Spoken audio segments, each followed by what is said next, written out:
really the kind of the weather or the kind of the terrain that supposedly is indicative of the area. But the cloudy overcast days is hard to see anything. This area is just outside of Smithers here, and right up in there, I'll zoom in a little bit here, is an ice field. And you can see in the foreground how it's kind of receded and melted back up in there, canyon there. But down below there, you actually see two waterfalls there. We were just up there a minute ago, and I hiked back up in there, and the headwaters of the falls is the glacial ice fields up there. I'll go back out here a little bit off to the left. Here is a place called Hudson Mountain, and that's kind of the ski area for the community of Smithers here. We're going to head on up the road here for the day, only another 30 miles or so, to a place called New Hazelton, and supposedly there's a little Indian village there, so we're going to stop there. Hopefully in a day or so this weather will clear up and we'll be able to see more again, so then we'll be back on the road.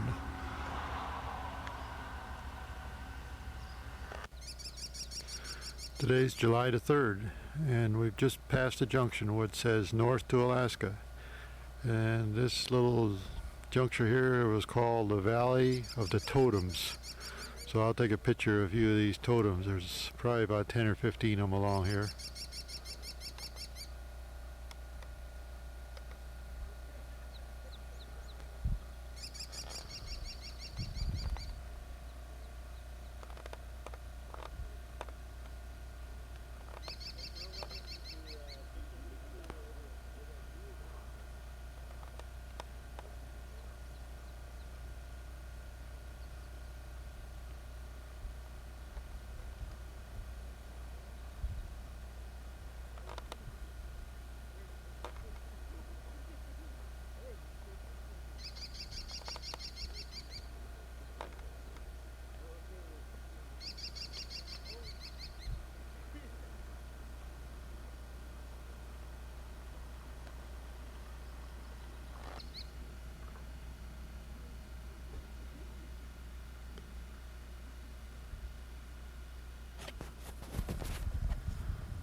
One of these supposedly is the oldest one in Alaska. They actually look like grave markers. There's a couple of these that don't have a totem on them, but they have like a headstone, so I assume somebody carved these.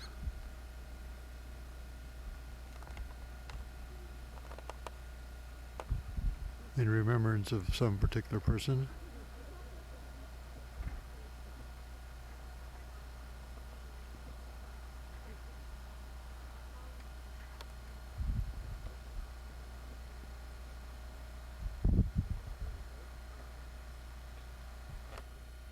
This is right here at the totem, so I don't know whether this is in remembrance of, but you can see these are little headstones here. So I assume this is the head of some Indian. We're on our way now to Stewart, BC. What we're looking at out here is called Bear Glacier, and it's kind of pretty. Tried to scan around here. I'm at a looks like a maintenance station where they do the sanding and stuff, but off to the left as I come around here, there's a place called Masidian Lake, and we stopped at the other end and ate our lunch there. But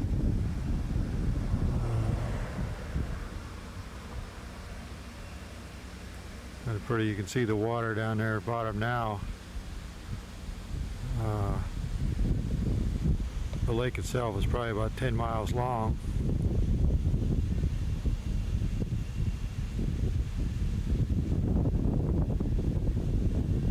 Up inside this little crevice up through there is evidently where at Bear Glacier. There's clouds hanging in there right now.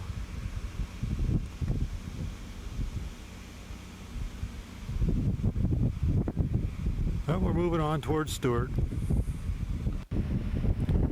It's kind of windy here right now, but we're looking out here at Bear Glacier, and I might be able to get a little better picture of it down the road, but we drove up there a little farther and it comes right down to the edge of a lake. And this is still on the way to Stewart, BC, and it's kind of a pretty canyon we're going up through here. There's just lots and lots of these waterfalls that go up these canyons here. I could shoot out here a little farther, but I'm afraid that I'll be shooting right up at the sun, so I can't.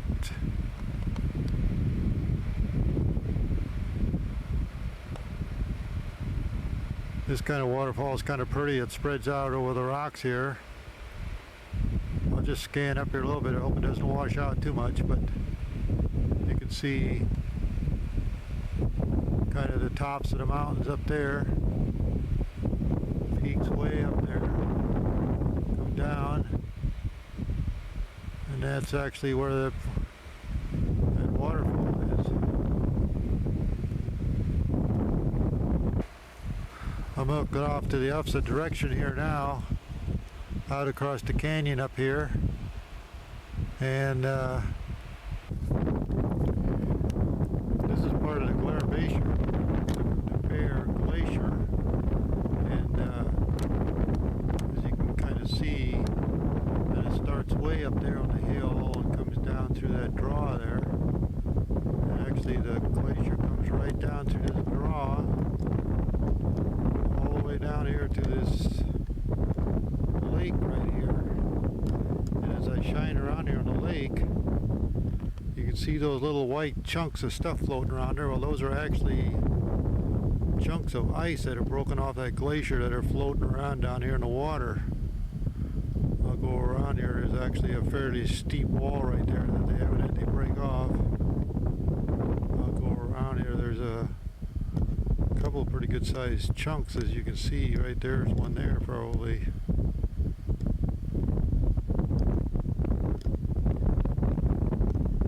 Pretty good sized chunks of ice there. I'll look back up this canyon here now. This will be looking back towards the east now. See those clouds are kind of moving in today, but it's a real steep canyon through here. It's cold here, cold and windy right now.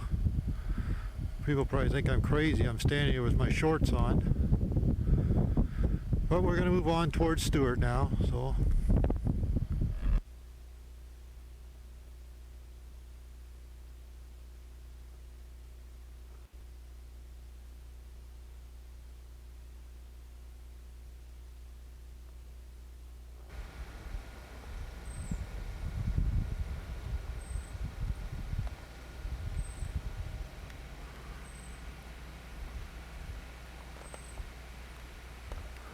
What I'm looking at here is a female bald eagle sitting up here in a tree. We're up here at Hyder, Alaska, which is just across the border from Stewart, BC. And we're going up this way towards the Salmon Glacier, and a place here called Fish Creek.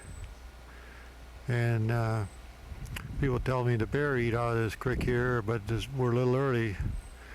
But we're going to go on up to Salmon Glacier, but this big old female bald eagle, she doesn't have a white head yet, but over sitting this creek here that's got these spawning salmon coming up. Well, now we're up here on the top of, well, this is called Salmon Glacier. I don't know what the name of these mountains are here. We're up about 5,000 feet. We climbed up here from the bottom. We were at sea level, and it's kind of fogged in here today, so I can't get a good picture, but kind of see all the mountains around here. And I'll pan down back across here, but looking up into that valley there's the upper end of Salmon Glacier. I'll try to go down here. This is actually what I'm shooting here is Salmon Glacier. Tell me where I'm probably about 500 feet above the glacier. This glacier is the oldest in lower Alaska, evidently. This thing must run down here probably 10 miles long down this canyon here. It's really getting fogged in up here. I'm half tempted to kind of button it up here and head back down. I'm on down this Salmon Glacier a little farther now and just kind of show you how it comes down through this canyon.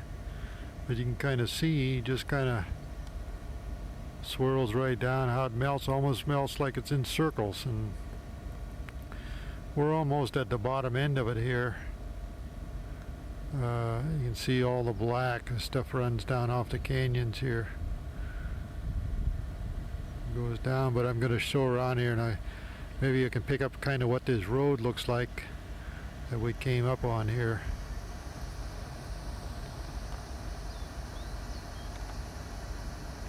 You can kind of see it just goes along this old hairy cliff here like this here. In fact, way down there you can see a car coming now. Snakes back and forth along this canyon wall here.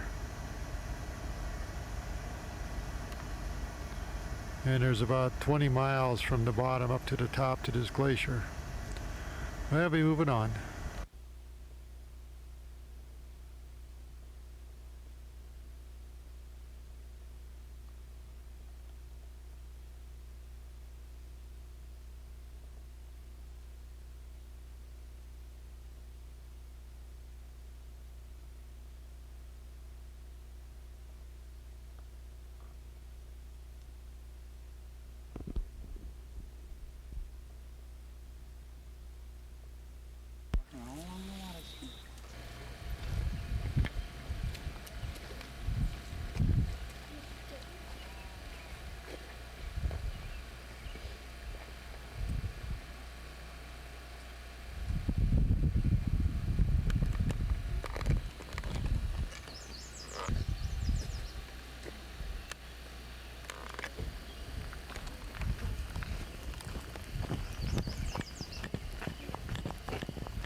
Okay, I am now. Let go of the button. What's recording now? Well, let go of the button. Oh.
I'll just, how did I get in here, Lorraine? Come in on this road.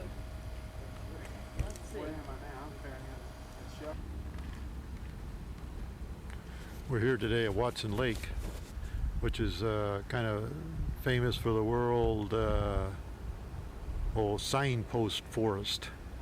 This was actually started, and you saw the picture a minute ago from a U.S. Army GI back in '42. He was real lonely, so he put up this sign that indicated his distance to his hometown, and then as people came, they started putting up these signs. And there's now supposedly over 20,000 of these, and they completely circle this building from all over the world. This GI was here when they built the airport, and then right after that, when the Army Corps engineers, while they were working on the Alaska Highway, they erected this sign, and as people came through, they added to it. I'm just going to take a few of these. They're all the way around the building, and you can see from all over. I'll move on around the other side here and get a few more. But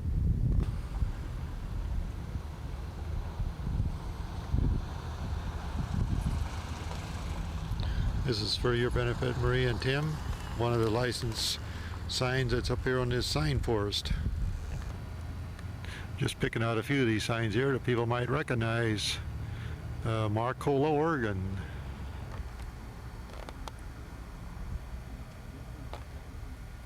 Here we have one from Lake Oswego, Oregon.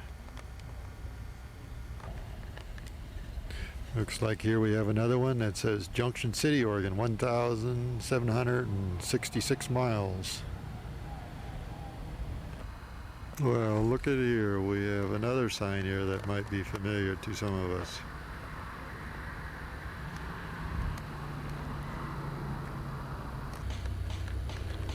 I'll scan on out here. You can see there doesn't seem to be no end to this. They just go on around here and wherever. Looks like somebody's been working for the State Highway Department here. Sign here, Silver Lake Maintenance Station, Oregon Department of Transportation. Here's one of Prineville, Oregon. Right here. Well, I'm just going to scan along here a little more now. They just go on and on and on. These are a lot of the bigger signs that I've been pointing out, but there's hundreds of thousands of license plates that just spotted one down there now. It says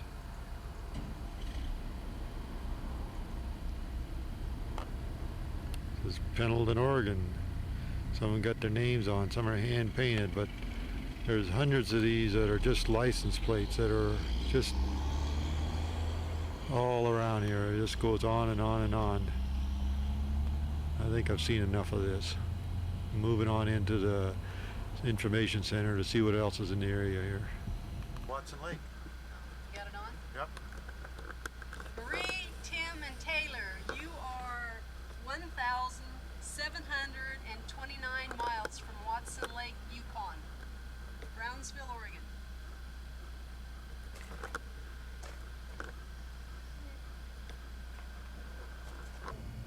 This is a replica of the airplanes that were brought up here from the lower 48 states during the Second World War that were used to defend the Russians out across the Bering Sea. Oh, look at here. We have a pilot here I think I recognize. Take your glasses off. No, this is a different person.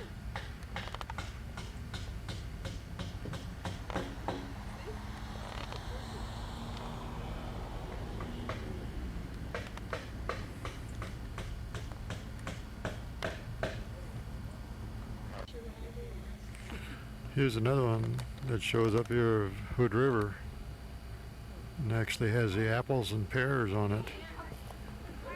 This is fairly new. It says 1995.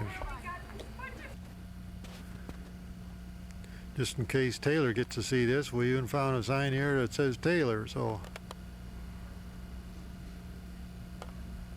someday maybe you can watch this, Taylor, and you'll see you've been up here to Watson Lake, which is a sign forest in Alaska, in the Yukon. we're looking at here today is, I think, the 8th of July. We hiked out here to a place called Miles Canyon out of Whitehorse in the Yukon. There's a little lake along here. Just going to kind of photograph this water as I turn around here. A lake, it's called Miles Canyon. The water kind of goes off through this canyon here.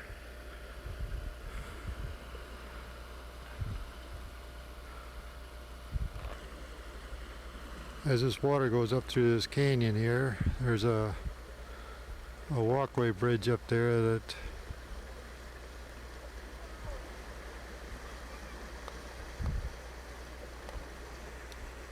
Karen and I just came across. We parked over there in the parking lot, and as we were here, there was a canoer went up through here. Kind of a nice little canyon. I'm going to put down here in the water. It's just the greenest water. I don't know where it'll show up.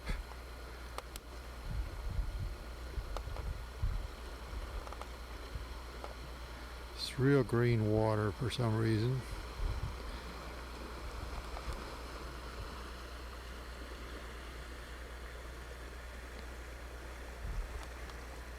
Again, this is called Miles Canyon. We'll be moving on. We're on our way here now still from Whitehorse down to Skagway. And partway down here is a place called Emerald Lake. That's kind of where we are now. I'm just going to kind of pan around and see kind of what the country looks like that we're going through. And these are the mountains areas in the background. As you can see in the foreground here is the lake. It's called Emerald Lake. And you'll see a real white shell around it, and I'll come back to that in a minute. I just want to pan around here for right now, but this is kind of the area we're headed, kind of off to the west here. What you see off to the west is right there, fairly steep mountain range. I don't know what the name of the range is. This lake here, I'm going to come back here a little bit more, but supposedly there's a sign here and it says it's caused by shallow lakes that have a low oxygen level, have these shells that decompose along the edge, and when the sun shines, it's a reflection off of these shells that causes kind of white, kind of a whitish looking green around the edge of the lake. Kind of neat looking from up above here.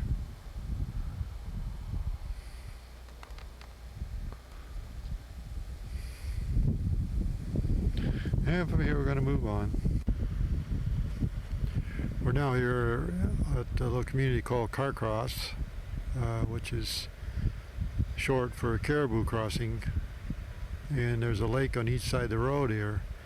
And I guess the reason it's called Carcross is the caribou swam from this one side of this lake to the other during their migration times. This is kind of a pretty setting here, the lakefront here, and down in here some real rugged mountains off to the distance there on the way to Skagway. And it kind of comes on around here a little bit. It continues on around. Another pretty rugged peak back up there.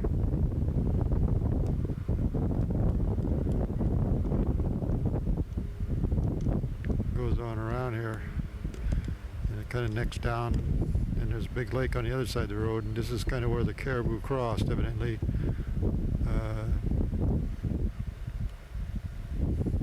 Migration times. I'm going to try to get this guy out there, but I don't think I'm going to get him. First time I've ever seen that. This actually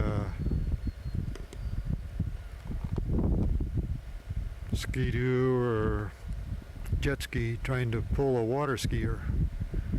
I'll watch him here for one more time here and see if he gets him up.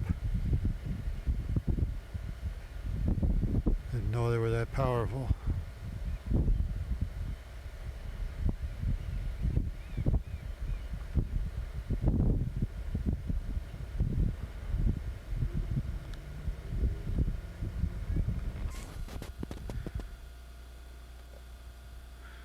This island here, picture here is actually of a big lake, part of Mears Lake, somewhere between Skagway and Whitehorse.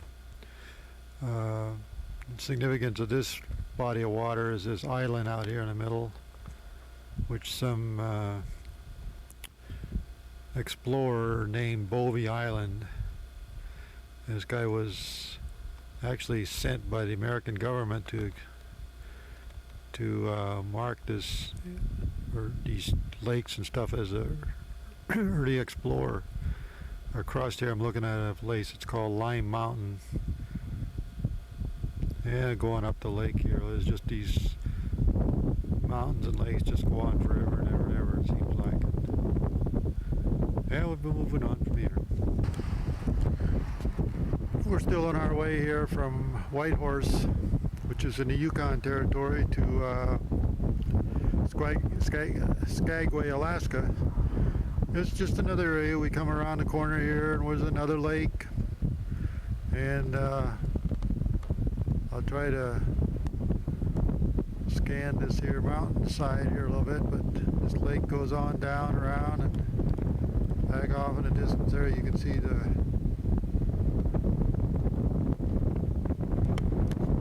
Snow-capped mountains. A little bit windy here right now, so I'm having a hard time holding still. Goes on around here. This lake goes off out to the west there. Just another lake. I don't even know what the name of it is. There's a highway goes on down, so we'll be moving on.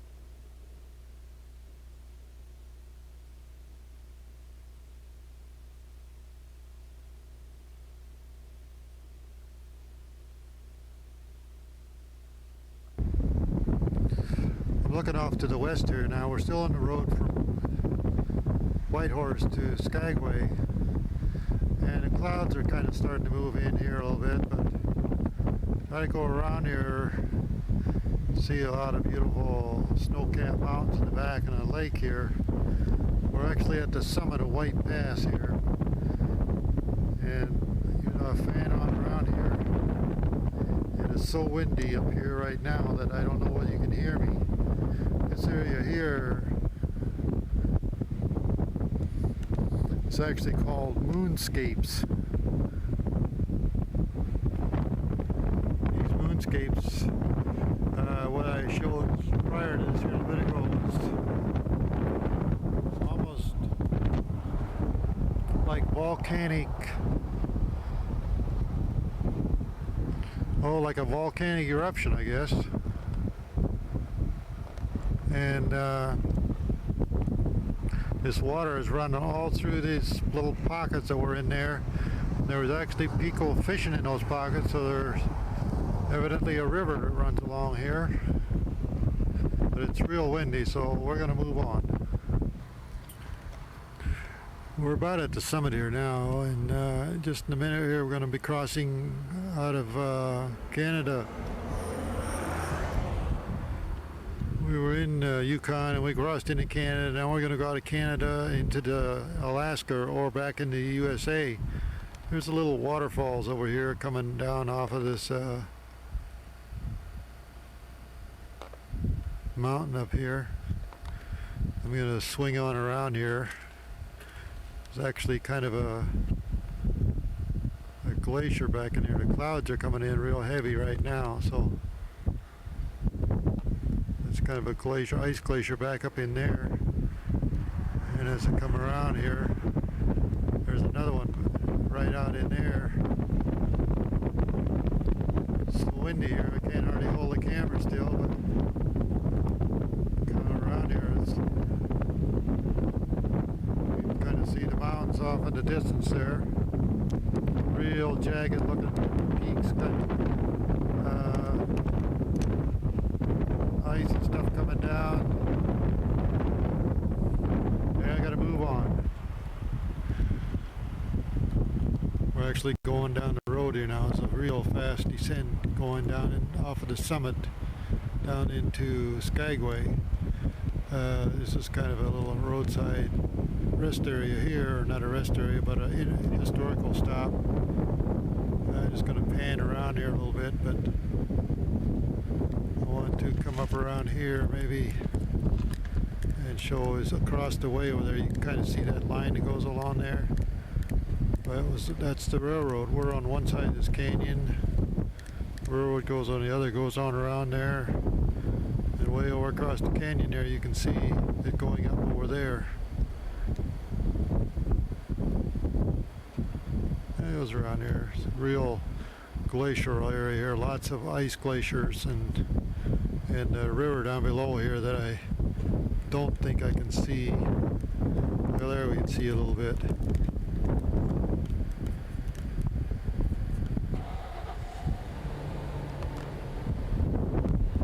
Real muddy, creaky water running through there, so. You got it running? Yep. It's on standby or recording? No, it's recording.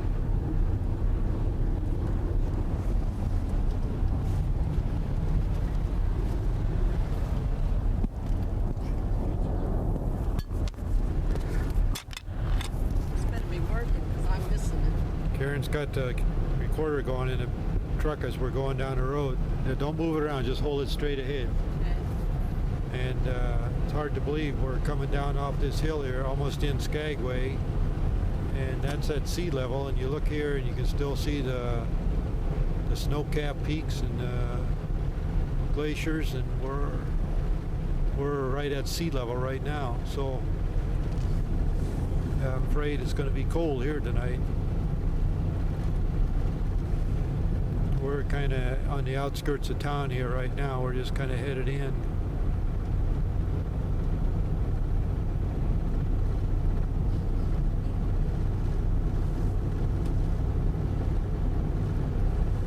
I turned off. Yeah, I'll wait till we get around the corner here, man.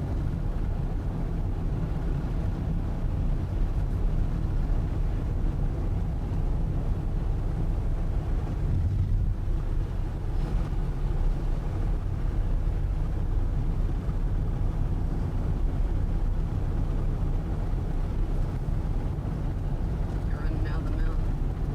Yeah, turn. Okay, I'm recording. You tell me. Going over the river. Talk into it.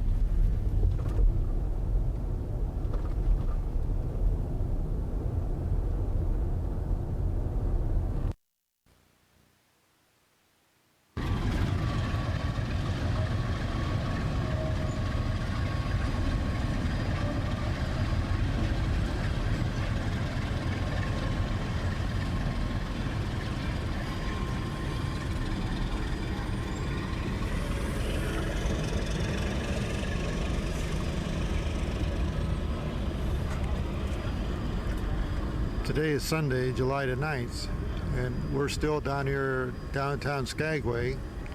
We will be here till Tuesday morning at 12:30 a.m. when we catch a ferry to Haines.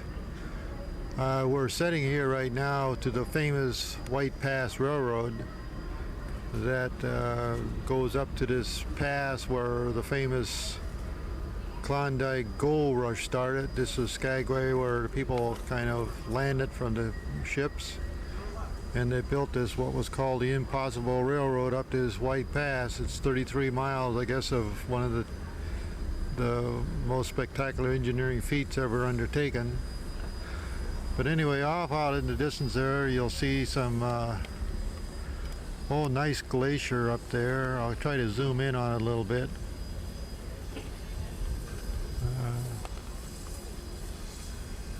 It sits right out above the harbor here.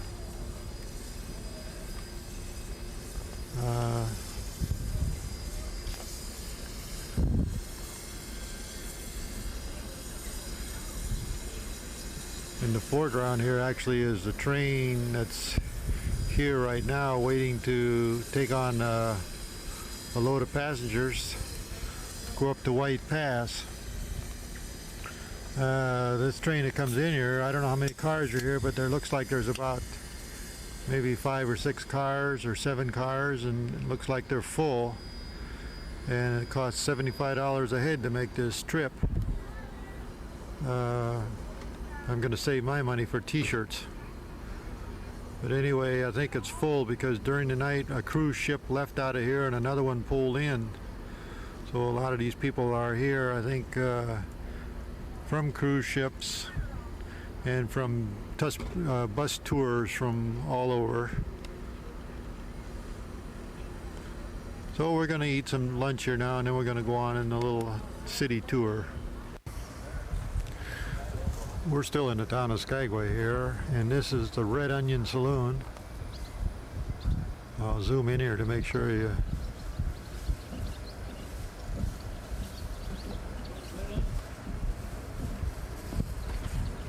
This is actually one of the original buildings. It may not be the original site, but it's one of the original buildings. I'll scan on down on that side of the street there. We just went on a little tour with this park guide, and he says that about 80% of these buildings in this town are still original because they've never had a fire like in a lot of towns to burn down. This town hasn't had a fire, so a lot of them are still quite original buildings. Here's one here at the front of it is very interesting. There's all these like pieces of faced with like driftwood.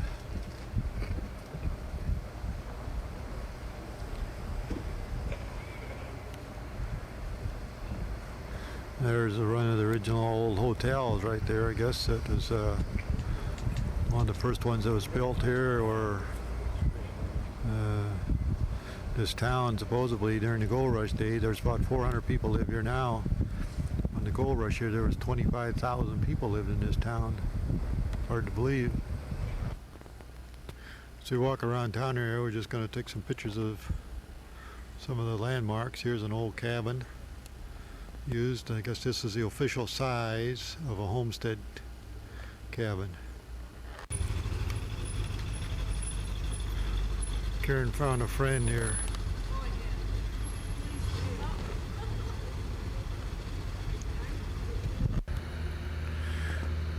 This town was founded by the town of Skagway, of course, was founded by a guy by the name of Captain William Moore in 1887.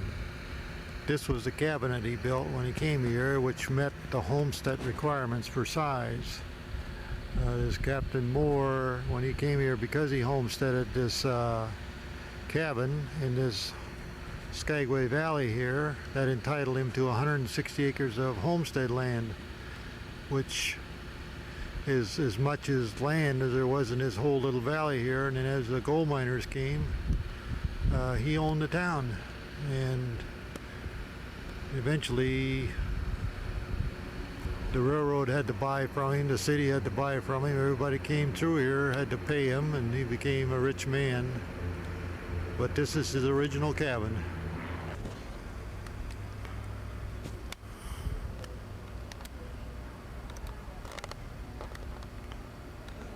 It's outside of a store here. It's actually called it's a Pioneer Jeweler, Alaska's original curio store, established in 1897. These are some totem poles that are out in the front here.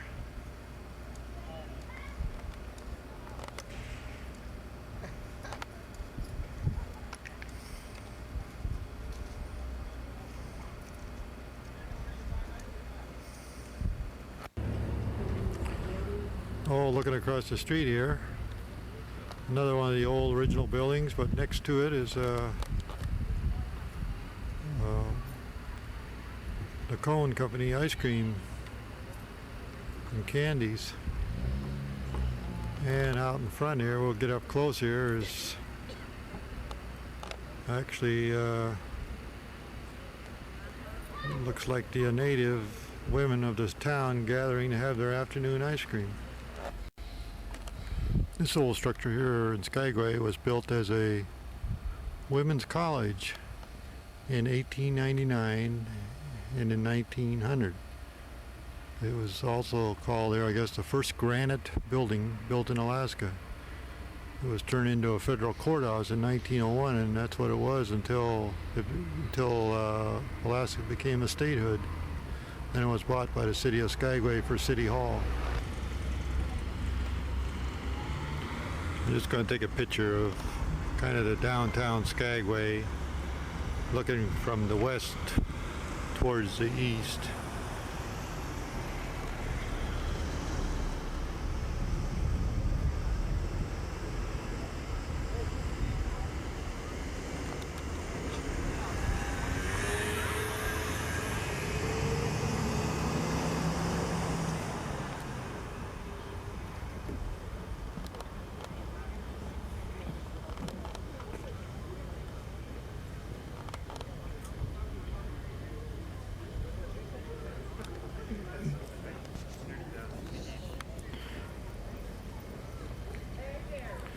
Pretty much what the whole town looks like. It's turn of the century type architecture.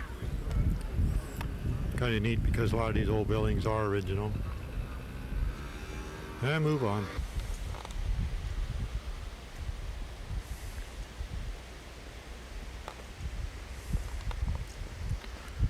This here is the world famous Chilkoot Trail.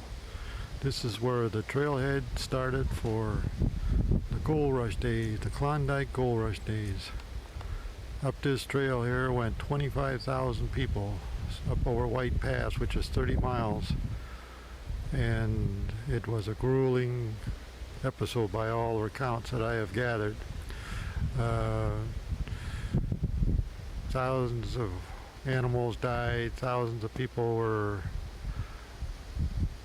well, not necessarily killed, but died because of took a long time to get up over this pass.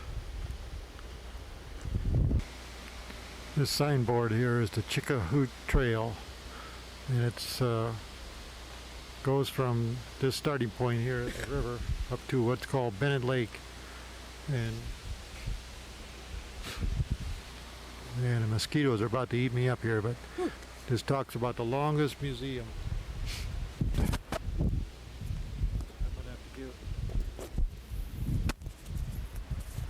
I'm probably going to have to give up here because the mosquitoes are going to eat me, so I'm going to move on. This is actually the start of the trail here. As it goes up the hill here, you can see Karen going on up the trail. These guys walked this pack. Each one had to carry a year's supply. The Mounties made them have enough food to last a year, and that required 1 ton of food. It took these guys 40 trips carrying 40 to 50 to 60 pound packs up to Bennett Lake, and some of them would have to make 40 trips to get all their gear up there before they could move on.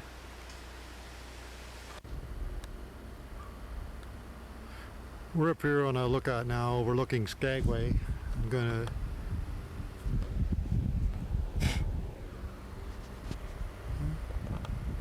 look out here a long ways. There's some off to the mouth towards the ocean. You can see the mountains, and then there's actually a cruise ship coming in there.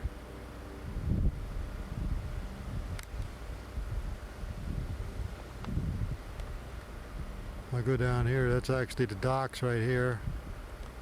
And I'm going to back up here a little bit and just kind of pan around here. This is the whole town of Skagway here. So it's pan up through this valley gorge here.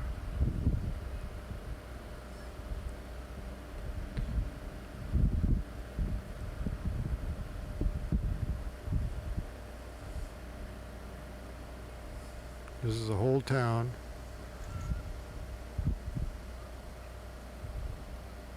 Back right down there.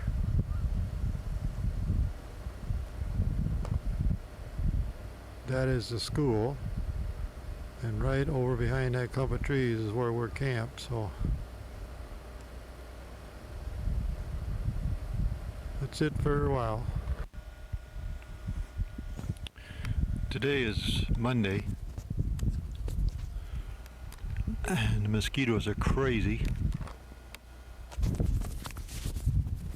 Like I said, the mosquitoes are crazy. Today is a day that Karen, she decided to go shopping. So I decided to go for a hike. I'm up here, I climbed 3,500 feet up this mountain. I'll try to fan back out here.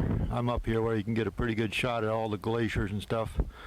And as I go around here, this looks out towards Haines, out off the valley there. A little bit smoky today. That's the Skagway Channel there. I'll zoom up. There's actually a cruise ship coming in there right now.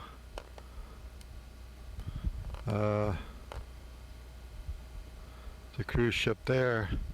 That's the docks down there. Looks like there's 3 cruise ships in there right now already. I'll fan back out here a little bit, but off down that direction is Skagway. Haines. And that's where tonight at 12:30 a.m. we catch the ferry out to Haines, and that goes down through that channel there. It's the only way to get over there, I guess. As I scan on around here, you can see the mountains and peaks. Even though I climb up here 3,500 feet, those peaks are probably another 2,000 feet higher than I am. And I think I've about had enough for one day. It was supposedly about a 3.5 mile climb and the 3,500 foot gain in elevation. So all these on the top here, there's all kinds of glacier fields out in there. Yeah, I'll go back around here again while I'm up here. I might as well make sure I get it documented. Back here a little bit. Beautiful up here. All the snow cap. There's some ice glaciers back up in there, you can see. Damn mosquitoes are about to eat me up here. I've been using this Avon stuff and it works pretty good, but they're still just swarms all over, and the minute the wind dies down just a little bit, they go crazy.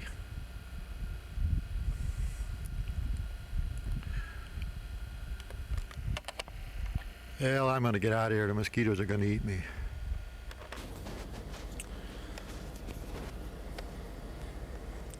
This is Monday night. We're at the ferry landing at Skagway, waiting to catch the ferry to go to Haines. I'm taking this picture now to kind of give you a panoramic view of Skagway, and what we're looking at out through there is actually the valley where Skagway is. I'm going to go around, pan around here to my left. I might mention that right now I'm taking this picture and it's 10 o'clock at night.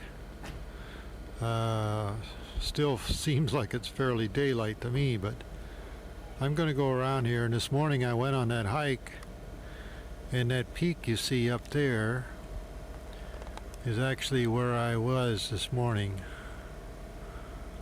I'll see if I can kind of... And even though Karen didn't go with me, up on the top up there is a patch of snow, and I told her I wrote her name in that patch of snow up there, so her name is up there. But I was up at that peak up there. I'll go back around here a little bit, then I'm going to pan on around here a little more. It's actually a beautiful valley. So I go around off. This is actually looking probably to the north here, almost northwest, I guess. Real mountainous area. And looking off here, if you could see up over that hill there, it's actually where the sun has just set. Today there was 5 cruise ships in here. They dock right here at these docks. And as I come around here, you'll see the water. And actually lots of glacial areas up there. And down through there actually looks the direction that we'll be going down towards Haines. I'm going to go back now to Skagway and fan around the other way, which would be, I guess, maybe almost east. Again, now here I'm back at the town of Skagway, but this time I'm going to pan off to the east to kind of give you an idea of what the terrain looks like in this valley that sets in. You can see those mountains are just really sticking up there.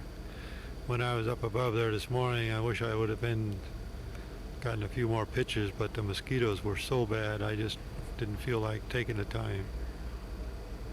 But those peaks really stick up here. All the cruise ships have left out of here now except one, and try to come down here a little bit. There's the one cruise ship that's left in here, and I'm back around here now, and that's looking down that valley again, which will be out the direction we'll be headed towards Haines. Oh, this will probably be the last picture out of Skagway. Today is 11th of July. During the night we crossed the ferry from Skagway over the Haines. This morning, this is kind of the backdrop for Haines, which is Glacier National Bay. However, it's very cool and the fog moved in and it's not a very nice morning. There is Haines, there it comes into view. It'd be a beautiful backdrop if the fog rolls out of here a little bit. Actually a cruise ship in the harbor here this morning. I'll go back around here. I want to take a picture of a flower that's real prevalent along the roads here, but I don't know what it's called. But when we get into Haines, I'll see if there's a center open, vision information center. Maybe I can find out what they're called, but there are these little purple flowers here. Yeah, I can try to get up close here. They're really kind of pretty. They're all along the road here. I'm sure we have some of the same thing in Oregon, but I still kind of don't know what they're called.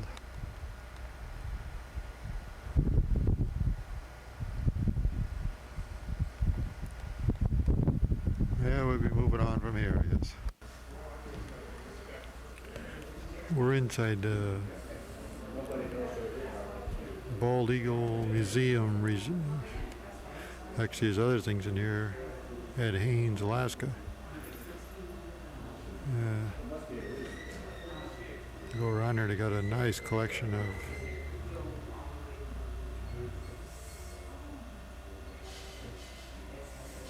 bear.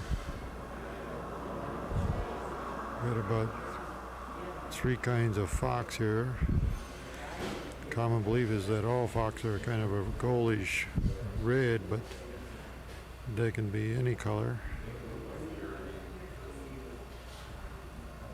There's a lynx up here. A mountain sheep. There, an eagle. Big horned owl. Another goat sitting up here on the rocks.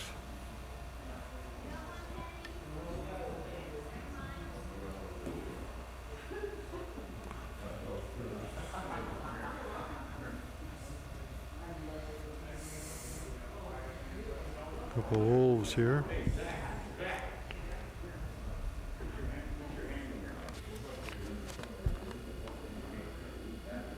So, a big old moose here on display.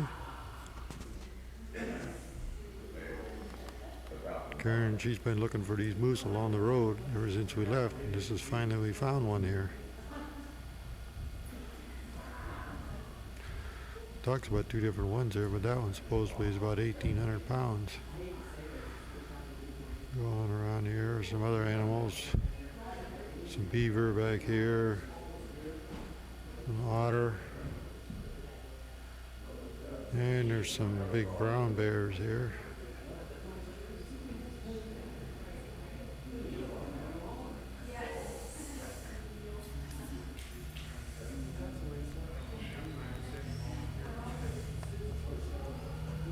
Because this is a bald eagle preserve, why you see all kinds of eagles here. There's a big old nest up there.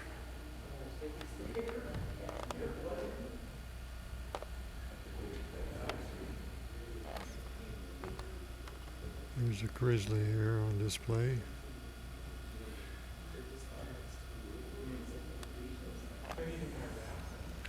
I'll take a picture of these eagles up here, but again I'm shining up into that light, so I don't know whether.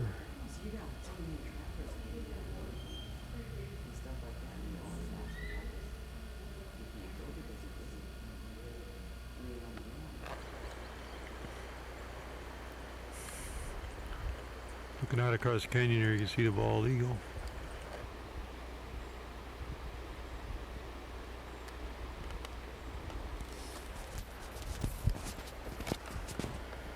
We're up this canyon. It's called Chillihoot Lake, and kind of a bald eagle hideaway here, because the salmon come up here and these eagles sit up here, wait for them to spawn out, then they go after them. But there's another one there. I'll see how many. That's quite a ways away. I hope I'm getting some kind of a picture. Looking out across here, spotted another bald eagle. Makes about 5 of them we saw along here.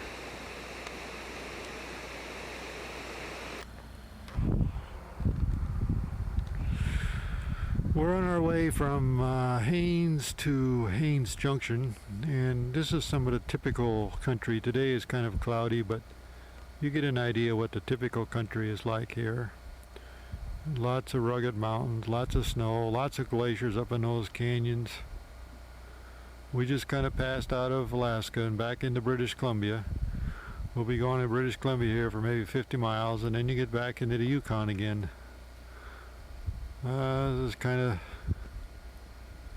typically what we're going to look at, I guess, all the way up. So we'll move on from here, I guess. Well, it's really kind of windy here. We're at the upper end of this St. Lodge's highest mountain range or something. So I would take one more picture before we go over the top of the hill here. Kind of foggy up there today, but beautiful. Down into this here, a lot of fog banks up in there, lots of glacial areas. This goes on and on and on, it seems like. But we're going to move on up over the hill. We're camped along this provincial park tonight. The park ground is called $1 Million Falls. But I'm down here at the falls, and I think it cost $1 million because of the catwalk they built out here to it, but you can't really see the falls. So I'm just kind of get a very small part of it here. Kind of goes down through this gorge here. Ends up down into a pool here.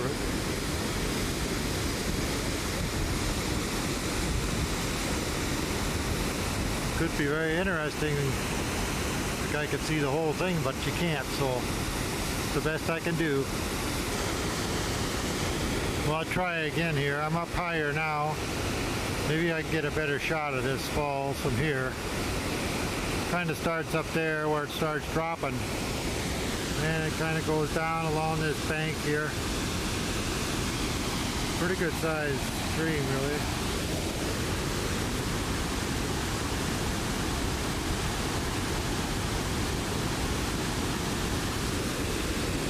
That's about as far as I can see without getting behind a tree, so it's really about the size of the falls. It says it's 60 meters,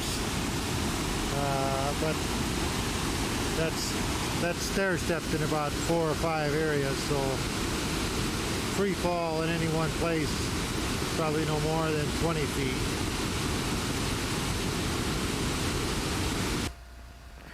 Where we're staying tonight is called $1 Million Falls Campground, And we're right actually in the Yukon tonight, July 11th.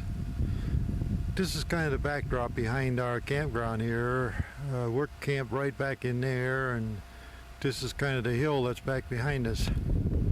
Kind of a pretty setting down the valley. Ought to be real nice and quiet. It's kind of cool in here tonight. We're at elevation about 3,000 feet.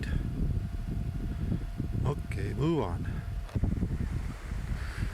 We're at a little Indian settlement here this morning. It's called Cookshoe Lake. Actually, it's a river. It runs up into Cookshoe Lake, but this little community of Cookshoe is right on the river, and the Indians are down here fishing for these salmon, and then they smoke them, and they can only take for their own use. But I'm going to walk around here a little bit and see if I can see some of the fish, and then I'll show you some pictures of this community. Talking to a lady here in the gift shop, she was talking about how interesting it was when the road was first built through here and the big equipment came through here and fell all the trees, and they were really amazed. This is a typical smokehouse here, and it's actually being used right now. I don't see the smoke coming up, but just a minute ago there was smoke coming in, and I looked in there a minute ago and there's racks of fish hanging there, and there's some smoke, and they're actually smoking these fish here right now. And these logs are all setting up at an angle because this is real high grizzly bear area, and it keeps the grizzly bears away. Originally, I guess they were just smoke covered areas, and they would smoke the fish on the rack, but now they have these poles up around them because the bears would get in there and get their fish. Laying here by the riverbank here is about 6 or 7 big king salmon that they evidently caught during the night, that are laying here tied up to a rope and in the water, probably waiting for somebody to come along and cut them up into strips so they can get them up here into this smokehouse. There's another area just a little farther up here where there was another bunch. I'm actually inside of the smokehouse here now, and this is their little fire pit here they got going to smoke. And as I look around here, these are actually the strips of salmon that are hanging up over these racks and are drying off. Kind of interesting, just lots of racks in there, so I suppose they could hang a lot of fish strips in here. There's actually back behind there's 3 or 4 egg rows there out of these big salmon, and the eggs, so I suppose they use maybe like for caviar or something. As I look around this little area here, you can see all these little different lean-to poles that are actually the drying racks, and then here is actually the cabins that a lot of these Indians live at, and they only live here during the summertime when the fishing is good. You see all these little pole places, lean-tos, that's actually drying racks, and there's little shacks, little log houses actually dispersed in here where they live during the summer times. And you can see lots of these little lean-tos, and those are all smokehouses. This is still Wednesday, July the 12th, and we're on our way to Haines Junction, and this kind of looked like an interesting spot. Lots of clouds today, but we're overlooking this lake here this morning. It's called DZ Lake or something, but lots of pretty clouds, and it's a big lake. Lots of pretty mountain ranges in the background.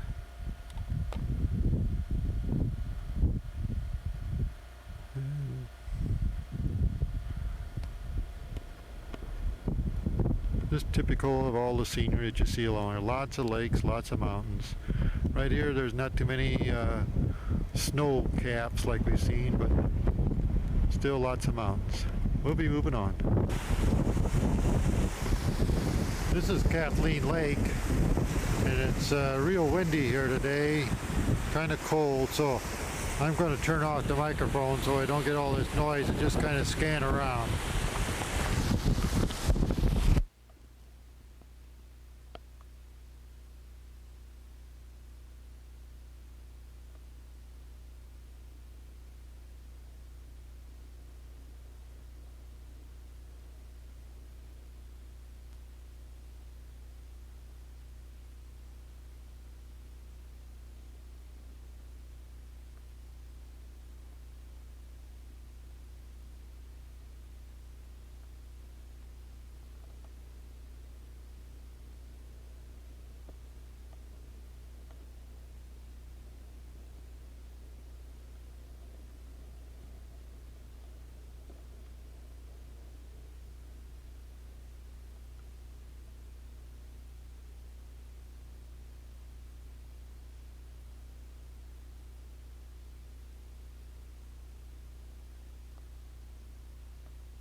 I really wanted to say was this water is just the bluest water you've ever seen. We're now at Haines Junction heading north towards Beaver Creek. This is the area right outside of Beaver Creek, right outside of Haines Junction, going north towards Beaver Creek or Fairbanks, Alaska. Kind of a rugged looking country here, so I just thought it might be kind of interesting.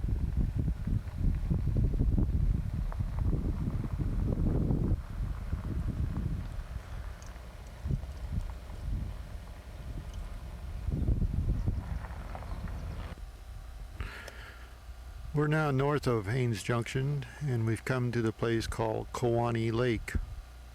It's a big lake. Just kind of pan on around here a little bit. Just kind of beautiful, a lot of clouds up there today. I'm going to fan on around here, and as I get around over here a little bit, as I'm coming into the left here now, this is actually called Sheep Mountain, and whether we'll be able to see any sheep or not, I'll have to wait and see, because they say all the sheep are on the backside, but it's supposedly one of the largest concentrations of Dall sheep in the world. Heard some estimates of 5,000 head, but I have no way of verifying that.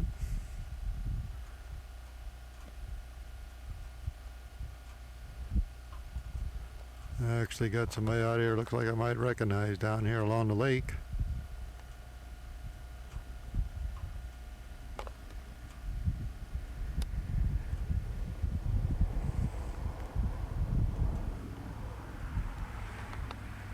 One of the few times she's gotten out of the truck today. It's nice right now, but looks like a lot of big thunderheads coming in again, so we'll see. Hopefully the weather will continue being nice.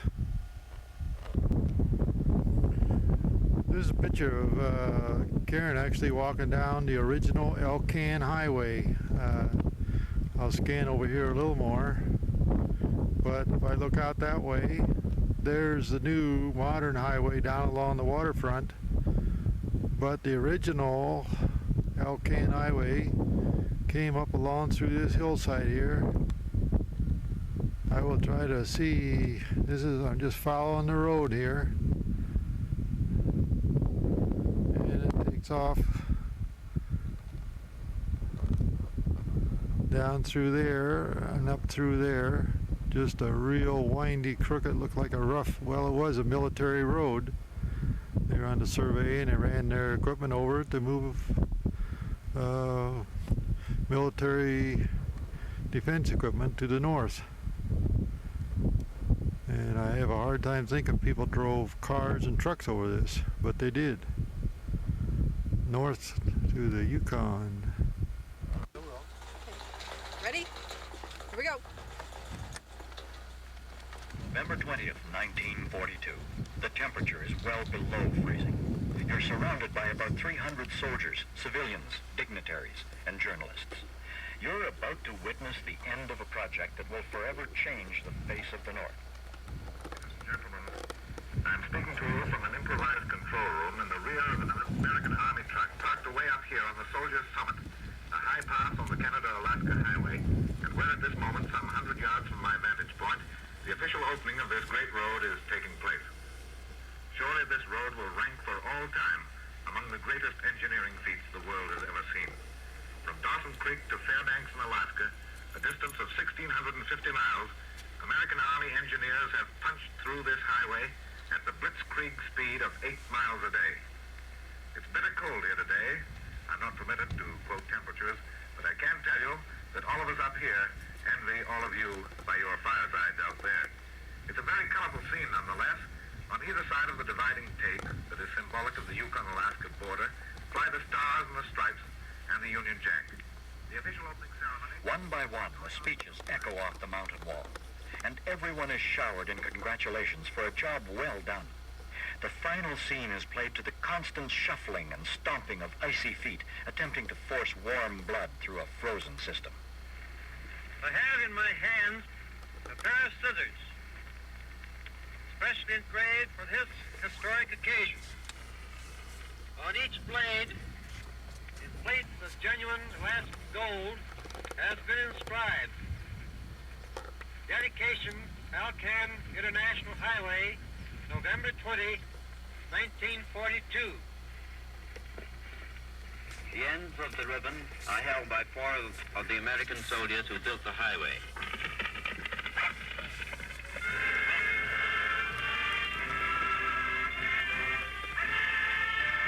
cut the ribbon. The Alaska-Canada Highway is now officially open.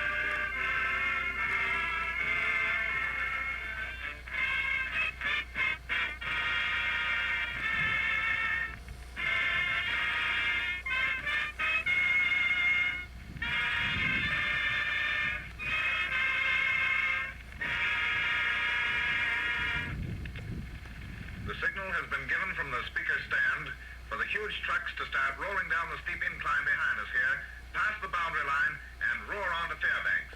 The first convoy to push through. Here they come now, and as they pass our truck here, I'll let you hear them.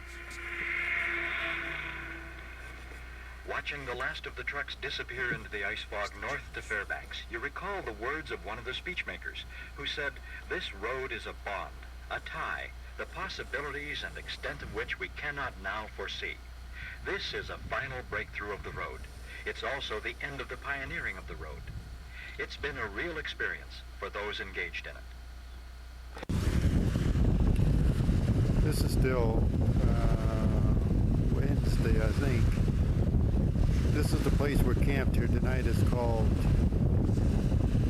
Kluane Lake. It's the largest lake in the Yukon. This lake is actually on a fault that runs from the Pacific Ocean to the Beaufort Sea. It's supposed to be one of the largest faults in the world. The mountains that we just passed on the left here is called the Ruby Range of Mountains, which separates this fault. And you'll see quite a difference. The ones on the left there were real rounded. As I go around to the right there, now I got kind of the split is real sharp and jagged. And that's called the Kluane mountain range on this side. And supposedly eons ago, this range of mountains was about 250 miles to the southwest of here, which would put it down in the Haines Skagway area. And I guess it was part of the land shift that created or separated the land bridge between the Bering Sea and Alaska. As I come around here now, this area back over here, it's still part of the Kluane Range, but that's called Sheep Mountain, and supposedly that has the largest concentrations of Dall sheep in the, I don't know what area, but big area, but I haven't seen any sheep yet. So anyway, this is our backyard tonight, and It's now 9 o'clock at night, so I'm going to try some tonight, maybe about midnight, to try to take another picture from the same area, see what it looks like.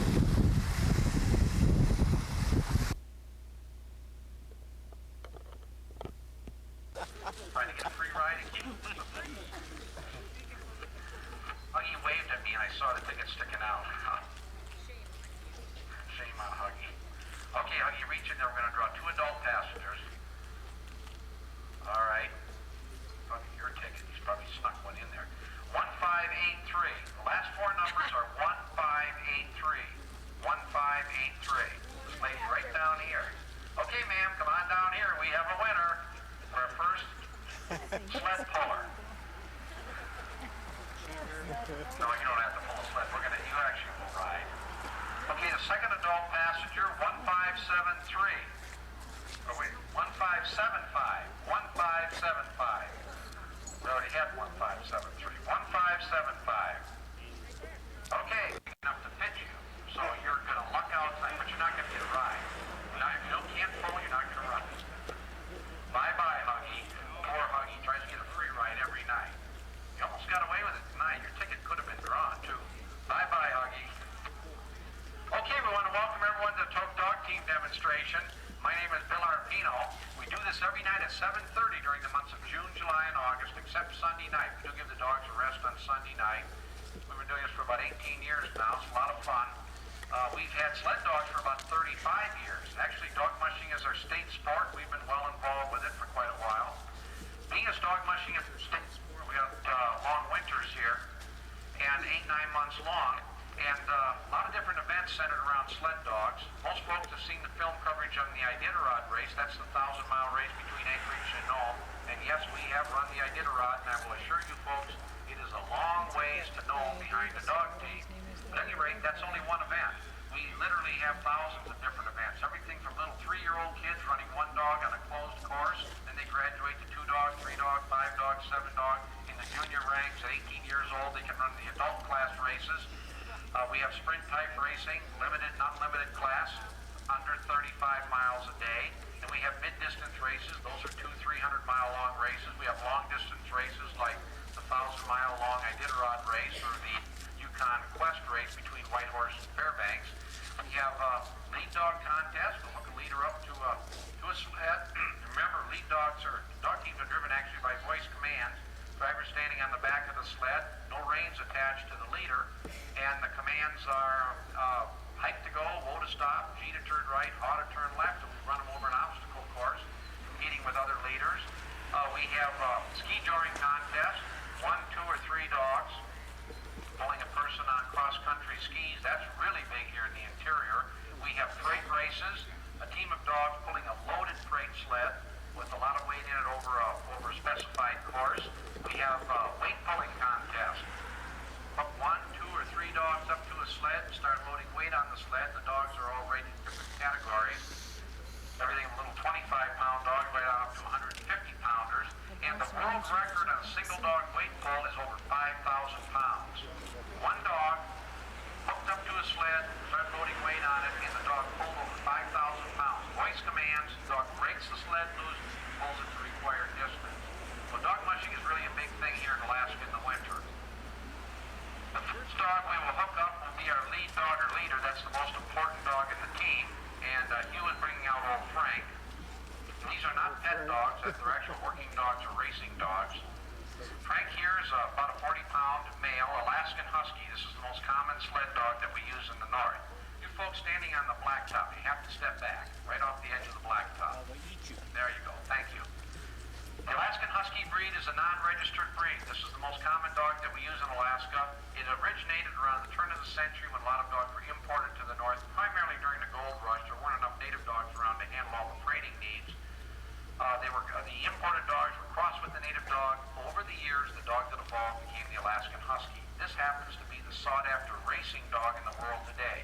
Frank is what we call a sprint racing dog. A lot of people say, I thought these dogs were a lot bigger. Well, the sprint dogs are 35 to 50 pounds, long-distance dogs maybe a little heavier, up to 60 pounds. Working dogs are 75 to 85 pounds, and heavy freighting dogs can be 100 or even upwards to 150 pounds.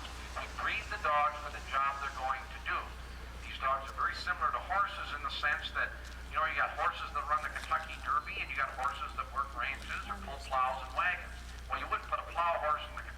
Derby, same way you wouldn't put a big heavy freighting dog in a championship sprint race.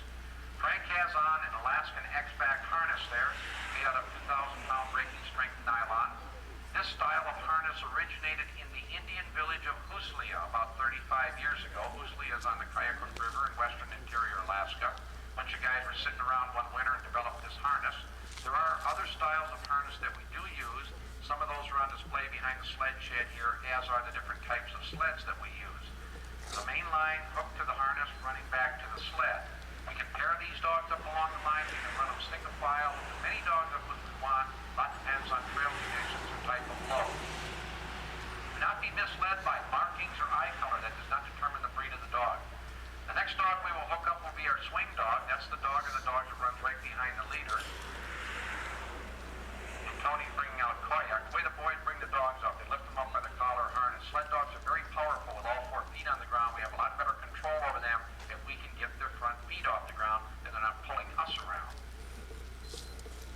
Neck line goes up, back line or tug line is hooked to the back of the harness. Koyak is a 10-year-old male, Alaskan Husky again. You notice he's got blue eyes, not uncommon in sled dogs. They could have blue eyes, brown eyes, sometimes one blue eye, one brown eye. And the blue eyes come from either the Siberian Husky or the Australian Cattle Dog. Both of these dogs imported to western Alaska around the turn of the century. And the Siberian brought in to downsize heavy freighting dogs for racing purposes, and the Australian Cattle Dog brought in crossed with the native dog for reindeer herding purposes. Koyaks run the 1,000 miles. Some saying, I have to tell you this, they said dog sleeps all day long. Well, he runs 1,000-mile races, so he rests all winter, or all summer long, so he can run all winter. He's run the Yukon Quest between Whitehorse and Fairbanks. Somebody said, geez, if I went 1,000 miles, I'd be sleeping all the time, too. The next dog we will hook up will be our wheel dog. That's the dog of the dogs that runs right in front of the sled. This is Nico. And we have more dogs in the team. The dogs behind the swing dog are called team dogs. First team, second team, third team, right on back till you get to your wheel dog. Hook as many dogs up as we want. Sometimes there's 3 dogs in a team. Could be 23, depending on what you're going to do. Nico comes from California. Actually come out of a dog pound in the San Francisco area, picked up by a rescue organization, trained for rescue.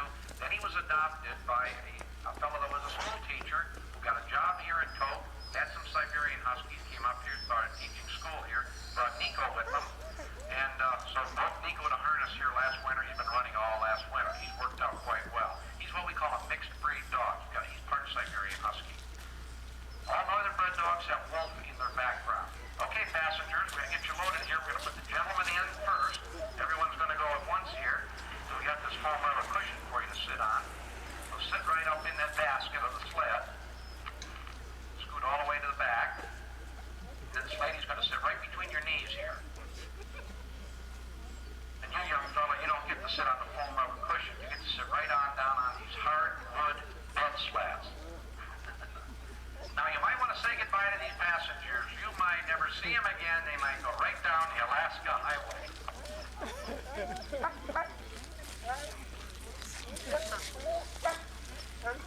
Hit, hit. Wait. Get.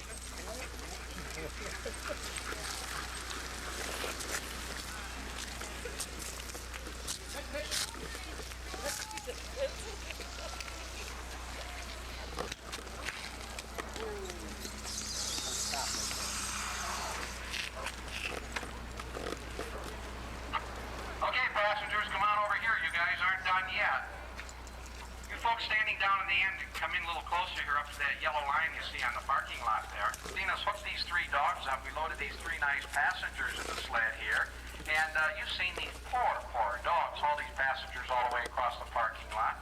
What would you think now if we took these 3 dogs, loaded them in the basket of the sled, and hooked these passengers up so they could see what it was really like to drive this heavy sled around? All right. No, we wouldn't do that to you. But when you go back home, nobody's really going to believe you got to ride in a dog sled. So to prove it, we've got this button. And it says, I rode a dog sled at Burnt Paw, Tok, Alaska. Where are you from, young fella? You live right here in Tok, huh? What's your name? Oh, you're a land rod? Okay. You guys grow up you, man? Where do you live? I live in Kansas City, Missouri. All right. How are you traveling? Well, there's 4 of us traveling in the state wagon. Just coming into the interior now? Oh no, we're on our way out. We came in on the 26th of June. Oh, well, you spent some time with us here. On your way back home now. That's good. What about you, sir? Where do you live? Shelton, Ontario, Canada. Where do you, how are you traveling? In a motorhome. Just coming in now? Or? No, we're just on our way to up the chicken. Oh, going up the chicken. Okay, be sure to stop in at the Gold Banner up there. Bill Moore. We will. We're figuring on it. Let me ask you folks, just been traveling around, what do you think about the sled ride? Is this a little smoother than the roads you've been over? Yes. Let's give these passengers and the dog, thank you for riding with us tonight. Big 16-foot-long freight sleds on down to lightweight racing sleds that have about a 4-foot basket. All of these sleds are built out of hardwood. This one is made out of hickory, but they could be made out of eastern white ash or oak. Of course, all of these woods imported to the north. The only native wood we have for sled building is Alaska birch. Now, in the early days of commercial freighting, the freighters preferred dogs in the 100 to 150 pound range, a lot larger than the guys we have here. They were breeding dogs of draft horse proportions to haul heavier and heavier loads. You keep in mind, rule of thumb is the sled dog can haul his own weight on the sled.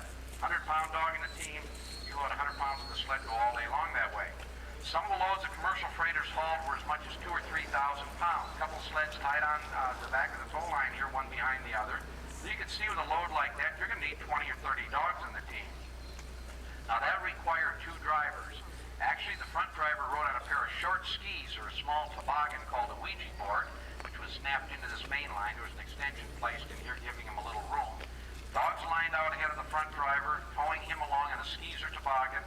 Loaded sled or sleds following on behind. When the front driver wanted to steer, he'd simply pull on this G-pole, either right or left. This is called a G-pole because it's on the right side of the sled. That's the same command we get the lead dog to turn right. And the reason this pole is used is you cannot steer a heavily loaded freight sled from the rear. You must use the G-pole in the front. Now, since this was a 2-man operation, the back driver took care of operating this brake. That's that big clawed device that Joey's pushing down on there. Actually digs down into the snow and the trail, slows the sled on downgrades, and keeps it from running up into the dogs. If the trail was drifted in, there was fresh snow, for instance, sometimes the back driver had to put on his snowshoes, run out ahead of the dog team, and break trail. Actually pack the snow down in front of the team. That was a lot of work. And they only traveled at about 3 miles an hour, overnighting at roadhouses spaced about 20 miles apart. That's in comparison to today, where cross-country race teams easily cover 100 or 125 miles a day. And then there's the short-distance sprint dogs running 35 miles or less a day, but they're a lot faster, leaving the starting line doing about 25 miles an hour. A lot of difference in the dogs, what we use them for and breed them for. First item of equipment, this is called a snow hook, come in different sizes and shapes. This one is a lightweight model, got a rope on it which we hook to the bridle in the front of the sled. Going down the trail, the snow hook, you'll notice, sits in the basket. When we want to stop, give the command whoa, dogs will slow down, we'll put the brake on or drag our foot, grab that snow hook out of the basket, set it down on the trail, just kind of stomp it down into the hard-packed snow on the trail. Or we can reach out and hook around a tree if there's one handy. This will hold the dogs when we go up amongst them and switch them around or give them a rest. We can also use that yellow rope that Joey's got a hold of there. That's called a snubbing line or snub rope. We got a quick release device on the end of it there, but we also can use a special slip knot when we tie up to the post in our dog lot. We tie up to the post when our dogs are all hooked up, ready to go. We just pull that slip knot loose and away we go. The freight sled we have here has steel on the bottom of the runners. This is called a steel shod sled. Now, steel slides pretty good when it's warm in the winter, but the colder it gets, the harder it slides till 50, 60 below zero. You'd almost think you're dragging the steel shod sled over a sandy beach. So we use the modern day plastics. What Joey's got in his right hand is called poly. Actually, it's a Teflon-like material, ultra high density poly, very durable. Comes in big sheets, quarter or half-inch thick, and we cut it to the required width. We'll bolt it on these runners. If we got a good snow-covered trail, like a well-groomed race trail might be, with no rocks, sticks, or stumps, then we use that other material in his left hand, and that's called P-Tex 2000. Same material used on the bottom of cross-country or downhill skis, and P-Tex 2000, very fast, and we glue it on these runners with either contact cement or epoxy. If we don't have plastic or steel, we'll run right on the wooden runners, and they're surprisingly fast in the dry cold we have here. These dogs are all what we call medium-coated dogs. We generally do not use the long-haired dogs. They're difficult to harness and don't do as well in the warmer springtime temperatures. But all these dogs have double coats. They have this outer guard here, kind of down like they're close to their body. These dogs have all shed out. They're in their summer coat now. But we breed them for good legs, good tough feet. They have a good deep chest here, tremendous lung capacity, a lot of endurance. And we really don't care what they look like, whether they got these pointed ears or blue eyes or a masked face. The most important thing is their desire to pull up their working dog, run up their race dog. If they don't have that, they're totally useless as sled dogs.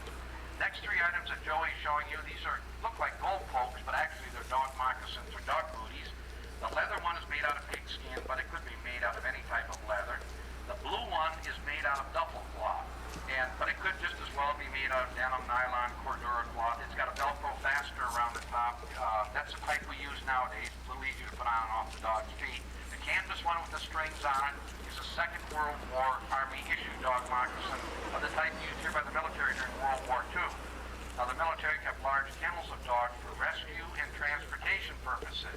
Now we have to boot these dogs up if we have certain type of snow that tends to cut their feet. And this sharp edge snow actually works its way between the pads and the dog's feet. Doesn't actually cut his pads. Nico doesn't actually cut his pads here, but it works its way between the pads, causing small cuts in the bottom of their feet. And then their feet start bleeding and then snowballing. The sled dog doesn't work very well with big gods of snow on the bottom of his feet. That's why we got to boot them up. Now these dogs actually get used to being booted up. We can take a sack of dog moccasins, walk along our team of dogs. The dogs will actually lie down, roll over on their back, stick their 4 feet up in the air, and we can put the little dog booties on. We do not have to boot them up every time we hook them up, though, only if we have that certain type of snow and we're going to travel all day long. Babiche or babiche, this is simply a rawhide strip. Could be cowhide, caribou hide, moose hide, or sealskin. Actually, what Joey's showing you there is what's left of a big bundle of babiche, which we soak in water, stretch it out, and use it to tie these sleds together with. You'll notice all these basket sleds here are always tied or lashed together. No glue used in the construction of the sled. They're not a rigid sled at all, very flexible, very loose, got a lot of give, work their way over the humps and bumps of the trail, don't break very easy that way. This sled is tied with nylon. The Eskimo people were the first ones to come up with the idea of using nylon, a little more durable than that babiche that Joey's got there. But you still see either material in use today. Other comment about these dogs, what do you got in your pocket there, Tony? I think you're going to get a little treat there. These dogs are in their prime at about 5 years old, over the hill at about 9 or 10, lead out their normal life to maybe 13, 14 years old. We use males or females in a team, makes no difference, and we keep the older dogs around for training pups. Next item, last item of equipment here, this blue bag is called a dog pack. Oftentimes in the summer months here, sled dogs are used as pack animals. In fact, the native people in this area, the Athabascan Indian people, used to pack dogs extensively, summer and winter, with very large packs on their dogs. Remember, rule of thumb is a dog can pull what he weighs. He can pack a third to a half of what he weighs once he's trained for it. The going is halfway decent. Even during the summer, we can put the harness on the dog like you see here underneath the dog pack, hook a rope up to the back of the harness, but working the dog singly, not in a team like this, we can hang on to that rope. The dog can kind of pull us along as we're going uphill, besides carrying some of the gear. But we don't pack dogs in the winter when they're pulling a sled. Now, the only time they might have a pack on in the winter, if you got 1 or 2 dogs hooked up to a tow line like this, a couple of them might have packs on, no sled on the back though. Instead, you're hanging onto this tow line, hang onto a handlebar, riding on your cross-country skis, the dog's towing you along. That's called ski joring. And ski joring originated in the Scandinavian countries. Was a real common way of traveling in the early years. Nowadays, it's developed to be quite the competitive sport, particularly here in the interior of Alaska. People say, well, I thought you guys hollered mush to these dogs. You know, they don't even know what that means. Actually, mush is, actually we holler a lot of other words to the dogs sometimes, but mush is a French-Canadian term. Actually, it's derived from the term marche, M-A-R-C-A-G. Literally means to go forward, go ahead, and that term was used in the early years when people were traveling across country. Going forward, going ahead, they might be walking on snowshoes, on skis. They had dogs, they were mushing their dogs. So we're dog mushers, and we mush dogs, but we don't holler mush. Last comment about these dogs, are very easy keepers. We don't have any ticks or fleas here in Alaska. These dogs don't have them. We got lots of mosquitoes, but we do not have a heartworm problem. give these dogs their shots regularly. They're on a balanced diet. Actually, during the winter, they're on a high-protein, high-fat diet, but in the summer, they're on a maintenance-type diet. We feed them that dry, commercial-type dog food you see in a grocery store or feed store. But in the winter, it's a whole different thing. We actually cook for these dogs.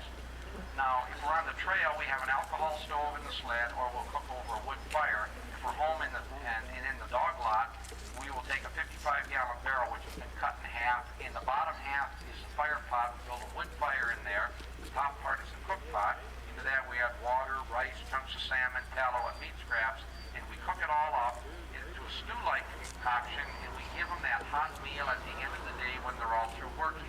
If the dogs work all day long, little snack in the morning, snack at noon, and then hot cooked meal at the end of the day when they're all through working. And we break the puppies to harness at about 6 or 8 months of age. Does anyone have any questions about anything?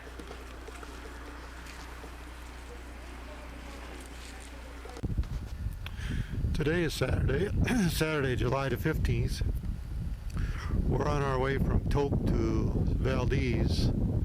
It's about 250 miles, and we plan on taking a couple days to get there. But as we leave Tok this morning, this is kind of the country we're driving through. It's kind of pretty, real mountainous, and this here is more or less just rocky. There's not much snow here yet, but as we get going here a little bit, I'm sure we'll run into the snow country. So let's just kind of get us started off here this morning and see kind of the country we're driving through. We'll be moving on. These little flowers here, they're actually called foxtails. They're pretty prevalent along the highway here, and they're kind of a pretty thing. They kind of have like a lavenderish flower. They almost look like squirrel tails or gopher tails or something when they blow in the wind. They look like they're real silky smooth, and you get a real up close here once to see what they look like. I do remember these from when I was a kid growing up, and when they dry up, they're just like gasoline if they ever get a fire, because they really burn.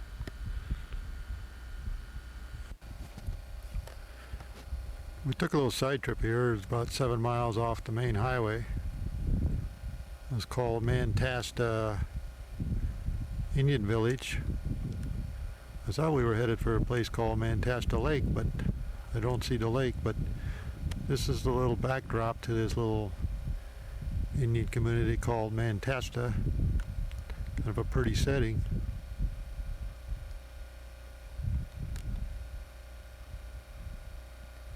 Boarding? Now. Karen's taking a picture here of a little Indian cemetery at Mantasta. Kind of an interesting little cemetery. They built little houses over the graves. There's one fairly new one there. It's got flowers on it yet, and all kinds of decorations. That's enough. Okay. Doing a little more close-up here of that cemetery. You can see the colorful little house they built around, like a picket fence almost, and then it's got flowers on it, so all of them have little crosses on the front. And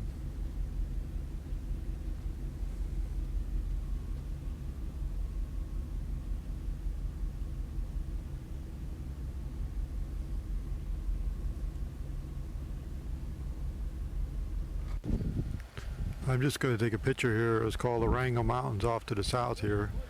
I'm just going to scan around. I'm not going to do any talking. So as you get around there, you'll notice a lot of them are in the clouds.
We're now at the Wrangell mountain range area. There's some of the highest mountains in the state. They're somewhat clouded in today, but I think this is the way it always is. Very rarely do you get to see them.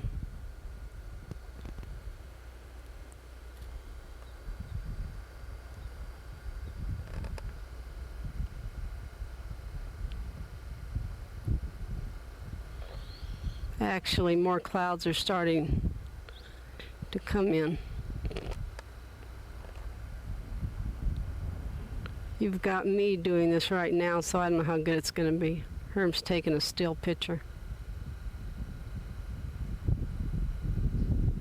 Oh.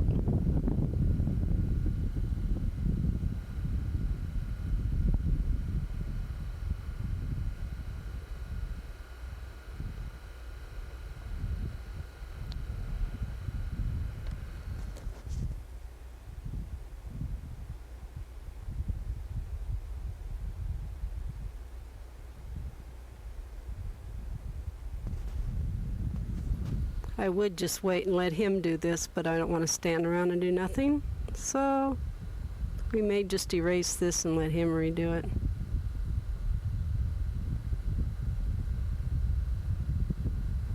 There's some ice glaciers that you can see, like right there.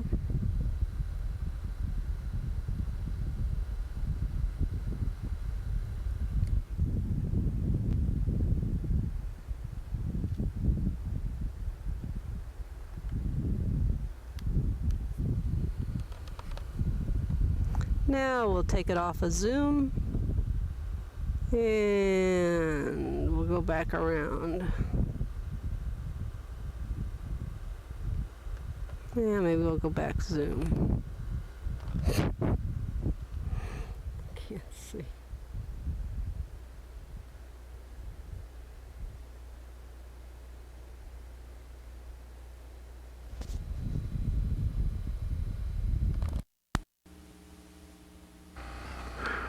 We're along the road here now, and we're still looking at the Wrangell Mountains. The one I see here in the foreground is Drum Mountain. And as I go around here, I think that one right there that you can kind of see through the clouds there is the highest in this series, and it's Mount Blackburn. No, what's the other one, the one in the middle? Stanford. No, Stanford is the one on the left, isn't it? It's Blackburn. Blackburn, and how big is it? 16,390. It's 16,390 feet. That's just about kind of in the clouds there now, but we're still on our way to Valdez. We stopped off here beside the road here. It's about 20 miles off the road. A place called Liberty Falls in Kachina, Alaska. We may spend the night here, depending how bad the mosquitoes are. I'm having a hard time standing here right now. They're biting me. So anyway, this is Liberty Falls. This is Sunday, Sunday morning, and we're on our way to Chitna. We stayed here last night at a little state campground, but this is right across the river. It's called Drum Mountain. It's part of the Wrangell mountain range. And as I go around here, I see another one off in the background there. And it's actually another one there, but it's pretty well obscured in the clouds. I think that there's Mount Sanford there, which is like 16,000 foot elevation top of it, but obviously I can't see the top of it.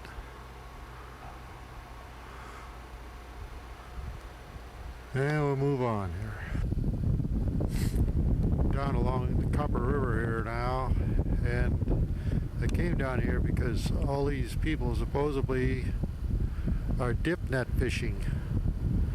It's a beautiful setting down here, the mountains and the snow peaks, but I don't see much dip netting going on, so I don't know whether I'm at the right spot. This is kind of a glacial river. It's real muddy looking. Looking out this way, you can see there are actually fish wheels. There's one working out there. They're like they set out on the edge of the water and they just go around, and if the fish swim in there, that wheel goes around and they go up and they drop into a basket. There's all kinds of them along here. There's half of them or most of them are abandoned.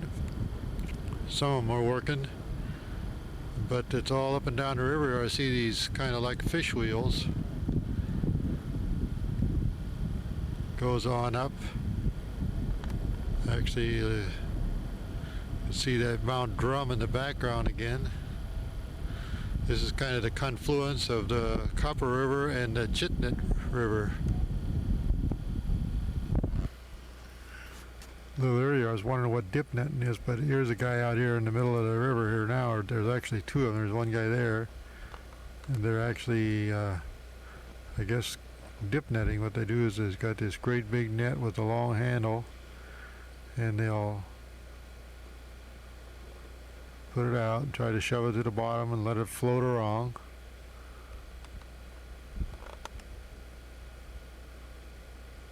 And I guess hope that a fish will get in their net. And then they would reel it in, but they look like they're standing in there. He's only about knee deep there now. A little while ago he was up to his chest.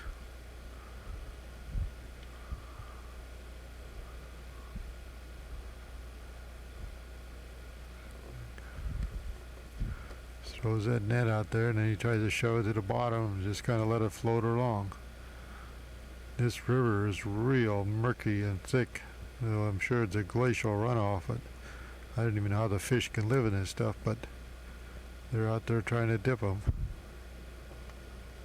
Go on. Okay.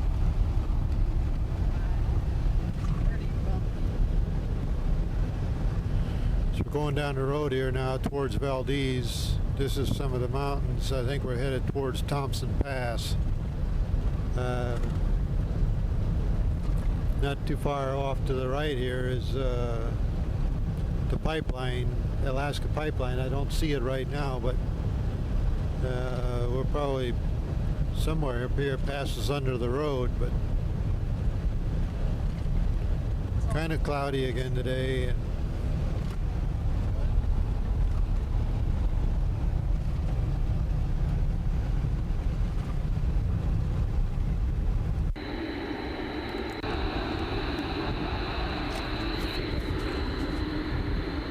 This is the Alaska Pipeline, pump station number 12.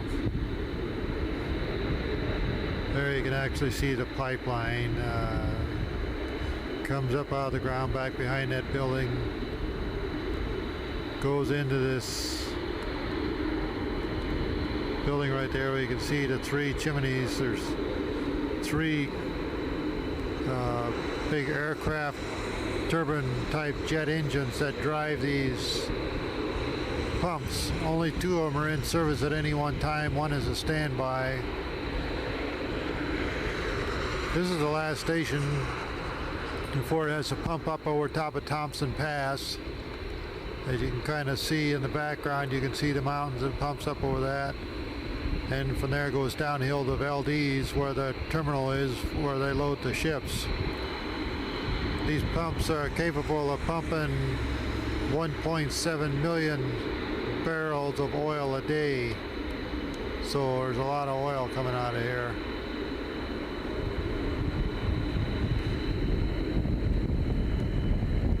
Again, the pipeline isn't that impressive. It's, I don't know, maybe 4 foot in diameter, I suppose. This is kind of the route of the pipeline. Starts at Prairie Bay.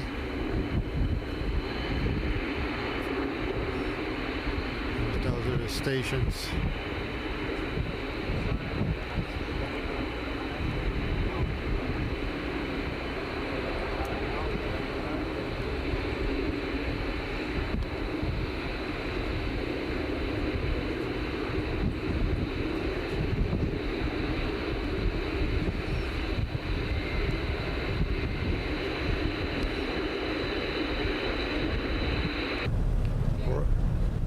on the road here now, headed towards Valdez. We're probably about 40 miles out. In fact, here's the sign that says we're 60 miles out. But these are the, I think, Goodak mountain range, which is the range before we drop over the hill into Valdez. So I'm sure as we get up into here, it'll be more spectacular even than this here. But this is what you see driving down the road. Just flew.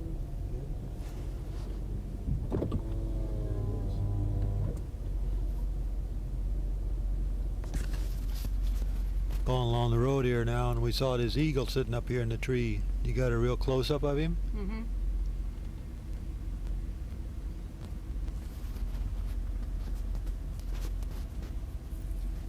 He's got been flying. Okay, that's enough.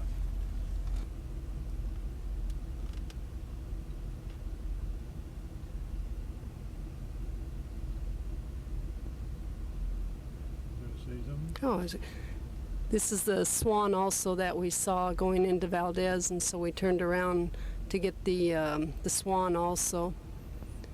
And that's the same time we saw the eagle, but coming back, the eagle had just flown into that tree, but I don't think we got the... And we also have a beaver's nest. Can't see the beaver, but the eagle's looking down there at the nest and the fish jumping.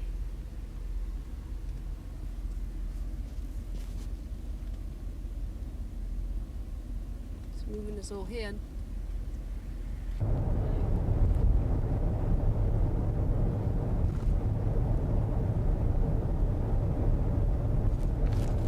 Going straight ahead into that glacier.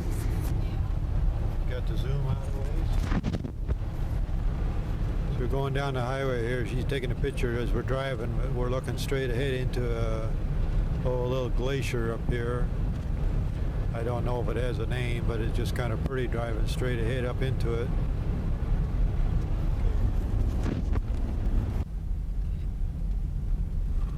We're still going ahead here. We stopped at a little rest area and we find out here that this is Mount Billy Mitchell, named after the first Army lieutenant that ran telegraph line over this range in 1901 or 1902. I guess he was also responsible for suggesting that we have a private air force.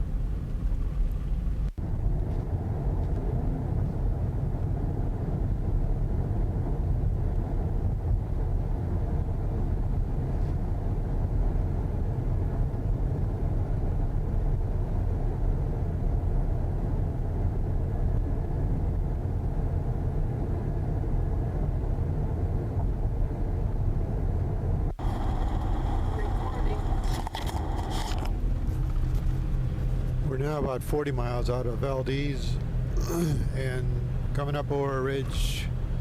This is kind of what we look at straight ahead here. Looks like getting a little higher here towards Thompson Pass now. You can see more ice glaciers. The canyons are full of ice, and clouds are coming in kind of low, so how much more we'll be able to see, I don't know. Recording?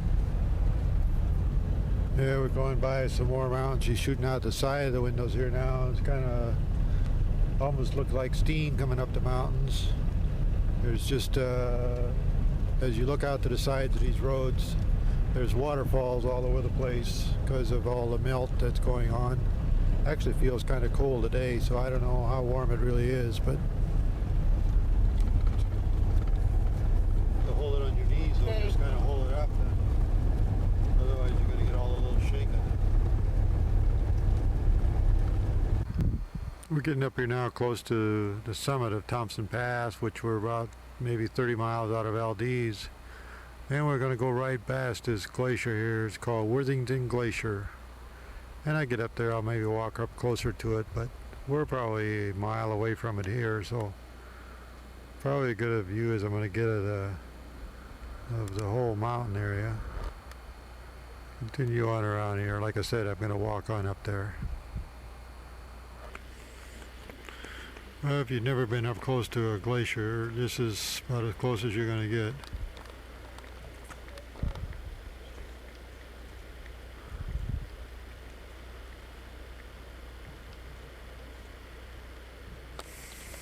Mosquitoes are crazy out here, but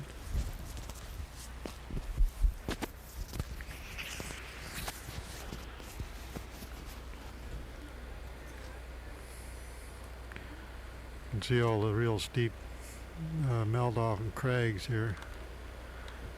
Go back a little bit. The top of it goes up through here. Melts down into a lake down here at the bottom. You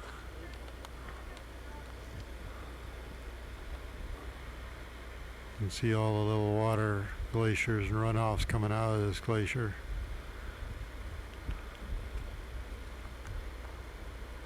And as I look around here, you can see some of the other high country around.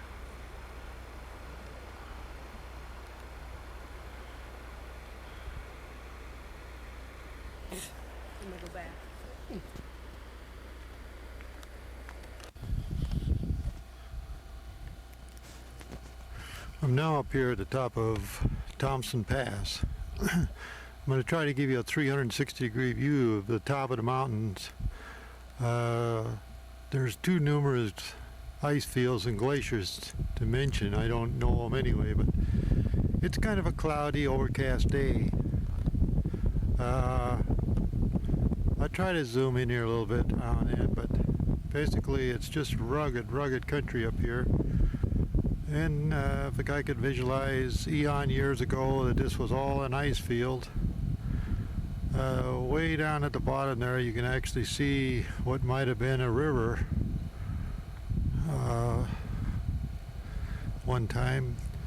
Thompson Pass, where we're at here, is noted for its record snowfalls. It actually gets more snow here than anywhere else in the state of Alaska.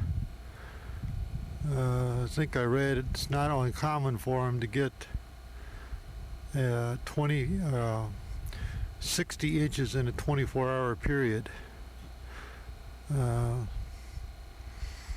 The record snowfall for this pass was some years ago was 940 some inches for the year. The average year, I guess, is 550 or thereabouts of snow in 1 year, which is quite a bit. I really don't know whether this road stays open during the winter time. I really don't see how. They have some humongous big snow poles along the road. You can see back out there now, way out there, really some rugged country.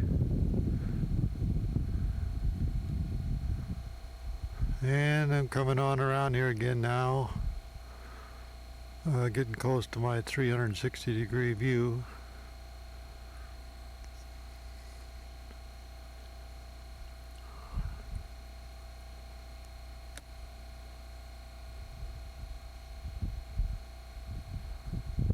And there, I think I've completed a 360-degree view of this area, so you get a good idea what this pass looks like.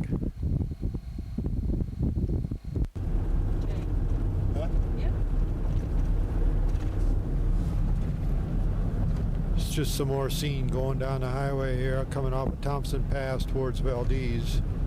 It's kind of the river at the bottom there, and mountain. It's kind of neat.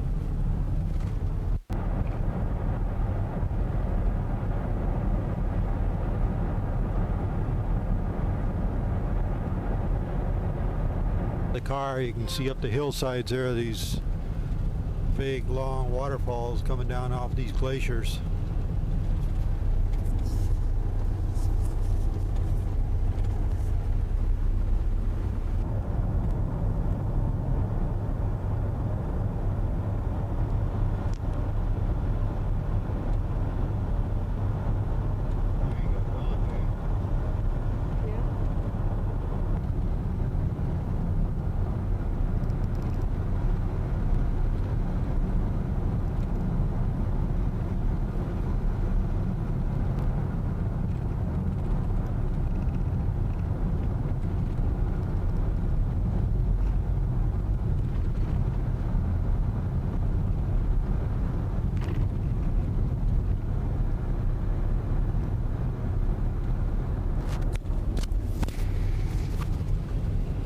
We're going now down through what's called Keystone Canyon, which is, well, I think the little sign back there says about 17 or 18 miles from Valdez.